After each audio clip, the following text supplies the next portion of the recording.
ओम शांति। अव्यक्त महावाक्य है 9/6/69।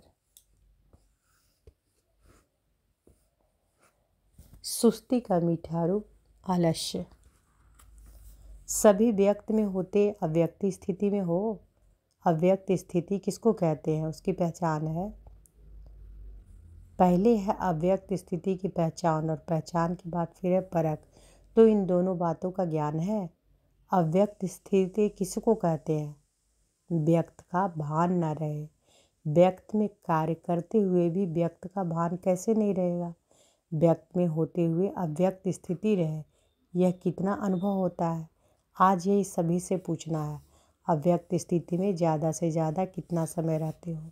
ज़्यादा में ज़्यादा कितना समय होना चाहिए मालूम है? 8 घंटा। संपूर्ण स्टेज के हिसाब से तो 8 घंटा भी कम है। आपके वर्तमान पुरुषार्थ के हिसाब से 8 घंटा ज़्यादा है। कोई ने भी हाथ नहीं उठाया। अच्छा, जो 6 घंटे तक पहुँचे वहाँ हाथ उठाओ। कोई नहीं उठाते। अच्छा, 4 घंटे तक जो पहुँचे वहाँ हाथ उठाए। कोई नहीं 4 घंटे में, कोई ने 2 घंटे में हाथ उठाए। इस रिजल्ट के हिसाब से कितना समय पुरुषार्थ का चाहिए? कोर्स भी पूरा हो गया, रिवाइज कोर्स भी पूरा हो रहा है, फिर भी मेजॉरिटी की रिजल्ट, इसका क्या कारण है? सभी पुरुषार्थ भी करते हैं, उमंग भी है, लक्ष्य भी है, फिर भी क्यों नहीं होता? अटेंशन कम है। किस बात का अटेंशन कम है? यह तो अटेंशन सभी रखते हैं कि लायक बने, नज़दीक आए, फिर भी मुख्य कौन सा अटेंशन कम है जिस कारण अव्यक्त स्थिति कम रहती है? सभी पुरुषार्थी यहाँ बैठे हो। ऐसा कोई होगा जो कहे कि मैं पुरुषार्थी नहीं हूँ? पुरुषार्थी होते हुए भी कमी क्यों? क्या कारण है? अंतर्मुख रहना चाहते हुए भी क्यों नहीं रह सकते हो? बाह्यमुखता में भी क्यों आ जाते हो?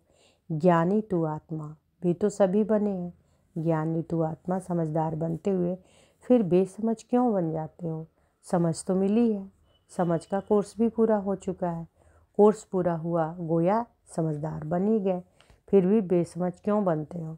मुख्य कारण यह देखा जाता है कोई कोई में अलबेलापन आ गया है, जिसको सुस्ती कहते हैं। सुस्ती का मीठा रूप है आलस्य।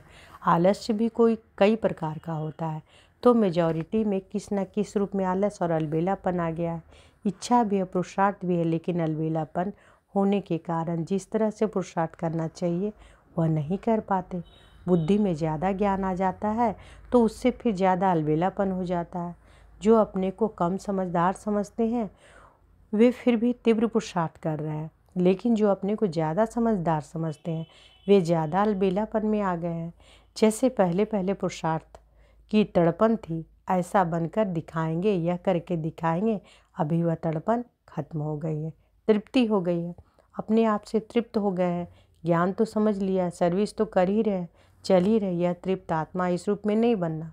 पुरुषार्थ में तड़प होनी चाहिए। जैसे बांधेलियाँ तड़पती हैं तो पुरुषार्थ भी तीव्र करती हैं, और जो बांधेली नहीं वह तृप्त होती है तो अलबेले हो जाते हैं। ऐसी रिजल्ट मेजॉरिटी पुरुषार्थी के देखने में आता है। हमेशा समझो कि हम नंबर 1 पुरुषार्थी बन रहे हैं, बन नहीं गए हैं।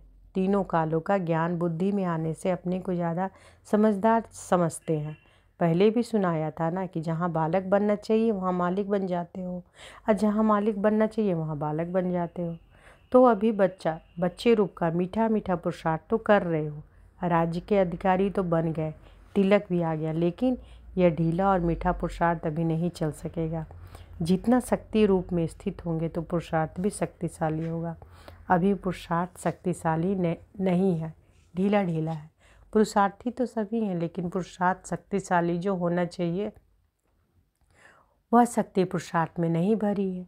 सवेरे उठते ही पुरुषार्थ में शक्ति भरने की कोई न कोई पॉइंट सामने रखो। अमृत वेले जैसे रूह रिहान करते हो, वैसे ही अपने पुरुषार्थ को शक्तिशाली बनाने के लिए कोई न कोई पॉइंट विशेष रूप से बुद्धि में याद रखो। अभी विशेष पुरुषार्थ करने की आवश्यकता है। साधारण पुरुषार्थ करने के दिन अभी बीत रहे हैं। विशेष फंक्शन आदि के प्रोग्राम रखते हो ना, वैसे अब यही समझना है कि समय थोड़ा है, इसमें विशेष पुरुषार्थ का प्रोग्राम रखना है। यह विशेष पुरुषार्थ करने का लक्ष्य रख आगे बढ़ना है। अगर ऐसी ढीली रिजल्ट में रहेंगे तो जो आने वाली परीक्षाएं उनकी रिजल्ट क्या रहेगी? परीक्षाएं कड़ी आने वाली है, उनका सामना करने के लिए पुरुषार्थ भी कड़ा चाहिए। अगर पुरुषार्थ साधारण, परीक्षा कड़ी, तो रिजल्ट क्या होगी? अच्छा, आज तो गोपों से मुलाकात करते हैं, अपने पुरुषार्थ से संतुष्ट हो? चल तो रहे हो, लेकिन कितनी % में? जो समझते कि हम 75% श्रीमत पर चल रहे वे हाथ उठाए। कईयों ने हाथ उठाए। अच्छा, मुख्य श्रीमत क्या है? मुख्य श्रीमत यही है कि ज़्यादा से ज़्यादा समय याद की यात्रा में रहना। तो इसको आप सब इस पॉइंट को उतार ले, लिख ले। क्या है मुख्य श्रीमत? कि ज़्यादा से ज़्यादा समय याद की यात्रा में रहना, क्योंकि इस याद की यात्रा से ही पवित्रता, दैवी गुण और सर्विस में भी की सफलता होगी। क्योंकि इस याद की यात्रा से ही पवित्रता, दैवी गुण और सर्विस की सफलता भी होगी। जो 75% श्रीमत पर चलते उन्हों का याद का चार्ट कितना है? याद का चार्ट भी 75% होना चाहिए। इसको कहेंगे पूरी श्रीमत पर चलना। आज खास गोपों के आगे किया है, गोपियों के पीछे मंगाया है, क्योंकि जब भी मिलन की कोई बात होती है तो गोपियाँ जल्दी आ जाती है, गोप देखते रह जाते हैं। गोपों को जिम्मेवारी भी देनी है, यूँ तो दी हुई है, जैसे आप लोगों के चित्र में दिखाया है ना कि द्वापर के बाद ताज उतर जाते हैं, तो यह जिम्मेवारी का ताज भी दिया हुआ तो है, लेकिन कभी कभी जानबूझ भी करके भी उतार देते हैं और माया उतार देती है। सतयुग में तो ताज इतना हल्का होता है जो मालूम ही नहीं पड़ता कि कुछ बोझ सिर पर है। सतयुग की सीनरियाँ सामने आती है या नहीं? बाबा पूछ रहे, आती है सतयुग की सीनरियाँ? देखें मन और बुद्धि के द्वारा सतयुग की सीनरियाँ। सतयुग के नज़ारे स्वयं ही सामने आते हैं या लाते हो? जितना जितना आगे बढ़ेंगे तो ना चाहते भी हुए भी सतयुगी नज़ारे स्वयं ही सामने आएंगे। लाने की भी ज़रूरत नहीं, जितना जितना नज़दीक होते जाएंगे उतना उतना नज़ारे भी नज़दीक होते जाएंगे। सतयुग में चलना है और खेल पाल करना है, यह तो निश्चित है ही। आज जो भी सभी बैठे हैं उनमें से कौन समझता है कि हम श्री कृष्ण के साथ पहले जन्म में आएंगे? उनकी फैमिली में आएंगे, वह सखी सखा बनेंगे, वह तो स्कूल के साथ ही बनेंगे। जो समझते हैं तीनों में से कोई ना कोई ज़रूर बनेंगे, ऐसे निश्चय बुद्धि कौन है? सभी ने हाथ उठाया। नज़दीक आने वालों की संगम युग में निशानी क्या होगी? नज़दीक आने वालों की, जो कृष्ण के नज़दीक आएंगे, श्री कृष्ण के नज़दीक, उनकी निशानी क्या होगी? यहाँ कौन अपने को नज़दीक समझते हैं? यज्ञ, सर्विस व जो बाप दादा का कार्य है उनमें जो नज़दीक होगा वही वहाँ खेल पाल आदि में नज़दीक होंगे।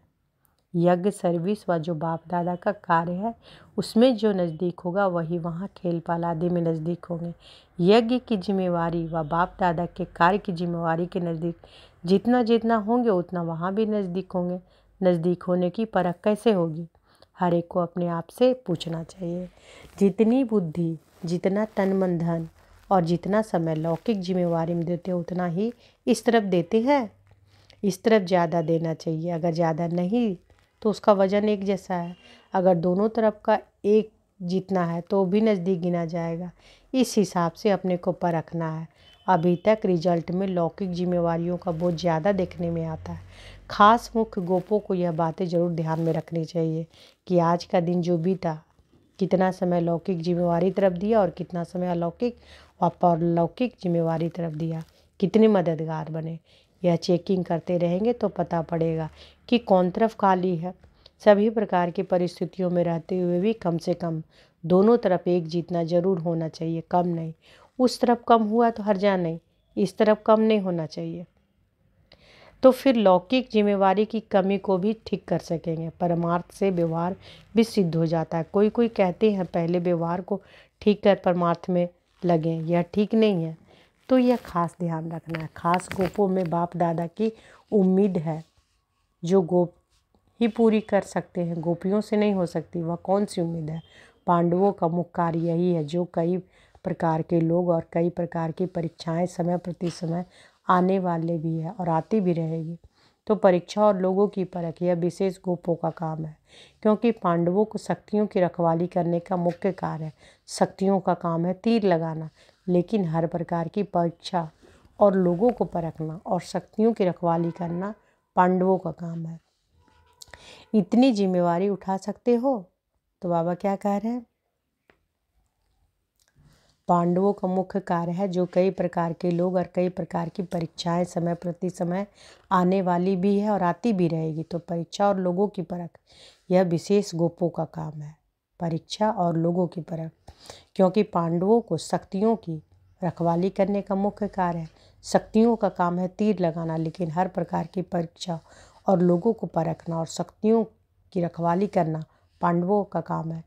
इतनी जिम्मेवारी उठा सकते हो या शक्तियों की रखवाली की आपकी आवश्यकता है? कहाँ कहाँ देखने में आता है कि पांडव अपनी रखवाली की औरों से उम्मीद रखते हैं, लेकिन पांडवों को अपनी रखवाली के साथ साथ चारों ओर की रखवाली करनी है। बेहद में दृष्टि होनी चाहिए, ना कि हद में। अगर अपनी रखवाली नहीं करेंगे तो फिर औरों की मुश्किल हो जाएगी। अच्छा, ओम शांति।